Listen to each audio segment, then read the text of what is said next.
देह पर्याप्त है और वो कल्प पर्यंत राजा रहेंगे। विभीषण महाराज भी भगवान राम जी का वरदान है। और ये कल्प तो अभी चल ही रहा है, वही कल्प चल रहा है जिनमें महाराज प्रहलाद है, महाराज बनी है, इन्हीं में विभीषण महाराज इसी कल्प के अंदर। तो अभी भी विभीषण महाराज राजा हैं, अभी भी उनका राज्य चल रहा है। यहाँ पर नर नारायण पर्वत जहाँ है, भगवान बद्रीनाथ का जो क्षेत्र है, तो नर नारायण पर्वत के पास बद्री का क्षेत्र में कलाप ग्राम नाम से स्थान है। और जितना भी बद्री का वन है, जो वो पूरा, जिसमें भगवान बद्री नारायण है और भोले बाबा भी हैं, वो जो जितना भी क्षेत्र है वो दिव्य भूमि मंडल है। वो दिव्य भूमि मंडल में जैसे वृंदावन दिव्य, एक ये लौकिक वृंदावन है और इस लौकिक वृंदावन में दिव्य वृंदावन भी है। दिव्य वृंदावन अर्थात दिव्य का अर्थ होता है जो थोड़ा हो, बहुत सूक्ष्म, और उस सूक्ष्म में अनंत विराट होता है उसके अंदर। जैसे कि आत्मा जो है, आत्मा को अणु से भी अणु परमाणु कहा गया है और उस परमाणु में पूरा विराट होता है। एक परमाणु के अंदर पूरी त्रिलोकी होती है। तो ये जो परमाणु है, ये अत्यंत सूक्ष्म जो है, ये दिव्य है और इस सूक्ष्म में अनंत है। जैसे संसार में ये क्रम देखा जाता है कि स्थूल में सूक्ष्म रहता है, बड़ी चीज़ में छोटी चीज़ रहती है ना, लेकिन चैतन्य जगत में ऐसा नहीं होता है, उल्टा होता है। चैतन्य में सूक्ष्म में विराट रहता है। जैसे कि मन जो है, मन के अंदर देह है, मन की सत्ता से देह की सत्ता है। मन यदि नहीं रहेगा, अर्थात जो ये ज्ञान है, ज्ञानमय जो स्थिति है, इस ज्ञान में देह है। ज्ञानमय सत्ता यदि टूट जाए, मन की सत्ता यदि टूट जाए, तो देह नहीं रहता है।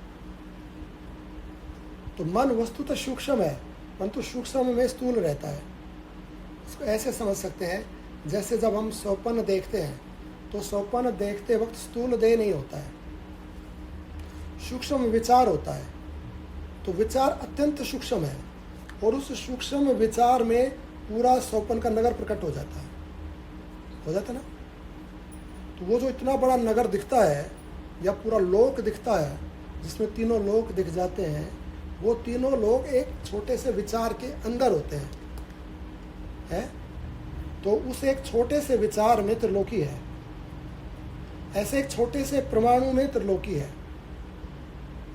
ऐसे ही, क्योंकि ये परमाणु, ये आत्मा, ये दिव्य है, ऐसे ही दिव्य वृंदावन है, ऐसे ही दिव्य कलाप ग्राम है, ऐसे ही दिव्य नरनारायण क्षेत्र है, बद्री का आश्रम है। और वो बद्री का आश्रम अनंत है, उसकी सीमा नहीं नाप सकते हैं, उसमें अनंत त्रिलोकियां हैं। भगवान नारायण के एक रोम में अनंत त्रिलोकियां हैं और उनमें अनेक पाताल, पृथ्वी, स्वर्ग, ये लोक हैं। और इनमें से एक एक लोक में, एक एक पाताल में एक एक दैत्यराज, और एक एक स्वर्ग में एक एक देवराज। ऐसे ये चिन्मय लोक है। जब देह चिन्मय हो जाएगी, जैसे प्रहलाद महाराज की देह चिन्मय हो गई, तो चिन्मय लोक में ही राज्य करेंगे। बलि महाराज की देह चिन्मय है, चिन्मय लोक में, अर्थात उस सूक्ष्म में ही चिन्मय में राज्य करेंगे। जब तक स्थूल देह है, तब तक स्थूल देह में। अब राम जी के साथ विभीषण महाराज के रहने से उनका ज्ञान, उनका देह चिन्मय है, तो वो भी कलापग्राम चिन्मय देह में ही है, उस चिन्मय त्रिलोकी में ही है। तो ऐसे अनंत त्रिलोकियां हो सकती हैं एक थोड़े से स्थान के अंदर ही। जैसे एक थोड़ी सी छोटी सी बुद्धि में अनेक विचार हो सकते हैं और एक एक विचार में एक एक त्रिलोकी हो सकती है, या एक एक विचार में अनेक त्रिलोकियां हो सकती हैं छोटे छोटे विचारों के अंदर। ये चेतन सत्ता है परमात्मा की, चेतन तत्व है, और चेतन की असीम शक्ति होती है। जैसे देवताओं का शरीर सूक्ष्म होता है, परंतु शक्ति असीम होती है देवताओं की। सूक्ष्म शरीर, इतना बड़ा स्थूल शरीर नहीं है। देव यहीं सूक्ष्म रूप से 33 करोड़ देवता बैठ जाएंगे एक टेबल पे ही बैठ जाएंगे 33 करोड़ देवी देवता, इतना सूक्ष्म देह होता है। परंतु शक्ति सूक्ष्म नहीं होती है, शक्ति असीम होती है, बहुत ज़्यादा होती है।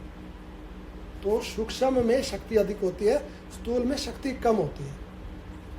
सूक्ष्म में चेतन सूक्ष्म में स्थूल होता है, और जो ये भौतिक स्थूल है इसमें सूक्ष्म पदार्थ होते हैं।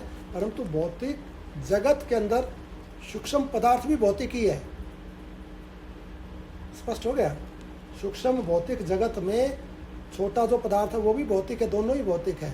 परंतु चेतन के अंदर ये जगत भी रहता है चेतन रूप से, और वो चेतन भी रहता है। अर्थात वस्तुतः उसमें विचार वस्तु सब चेतन ही है, और इसमें सब स्थूल ही है, सब प्राकृतिक ही है। हरि अनंत, हरि कथा अनंत, कहीं सुने भाई विधि सब संता।